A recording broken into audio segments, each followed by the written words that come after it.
If someday you should see Thomas the tank engine puffing happily along the line, he may be on his way to a village nestled deep in the heart of the island of Sodor. One November morning, Thomas whistled to all his friends. "It's nearly Thanksgiving, and I'll bring you lots of letters and parcels."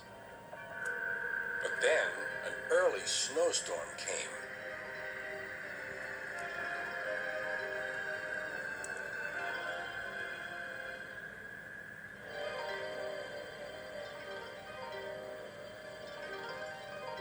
The island was covered with thick snow.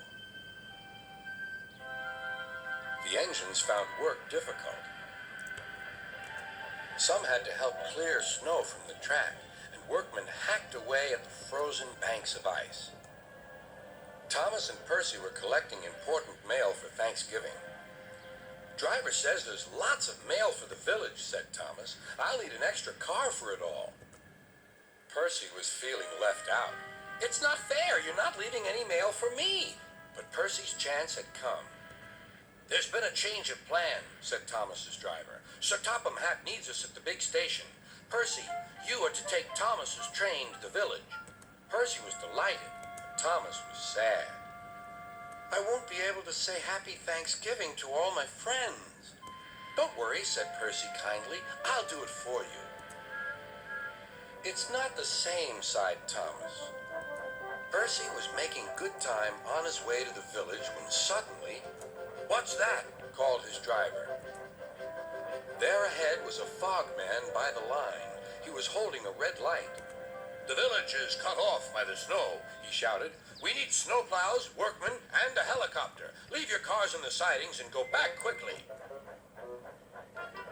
Percy was soon steaming to Harold's airfield. "Beep, beep," whistled Percy. "Wake up, lazy wings. The mountain villagers need your help. They're stranded."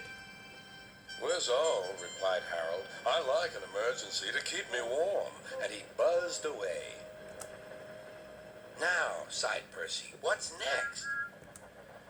Suddenly there was Thomas with Terence the tractor and a works train. "Come on, Percy," whistled Thomas. "Follow me." The two engines battled their way through the snow. At last they reached the village. Harold was already there, busily dropping food for Thanksgiving dinner to the people below. Terence quickly got to work. "Lovely stuff," he said as he pushed the snow aside. "Well done, Percy! Well done, Thomas!" cheered the villagers. "Percy, I've just remembered. Your mail train is still back at the siding, isn't it?" Percy hurried back to fetch it.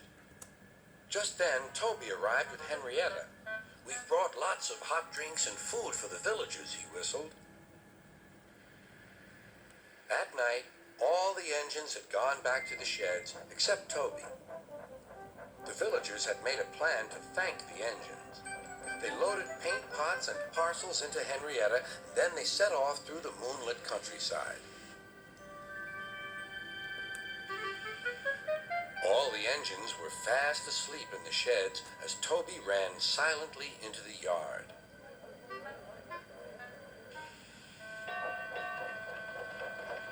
He had no idea what the villagers were going to do, but he knew it was going to be a big surprise.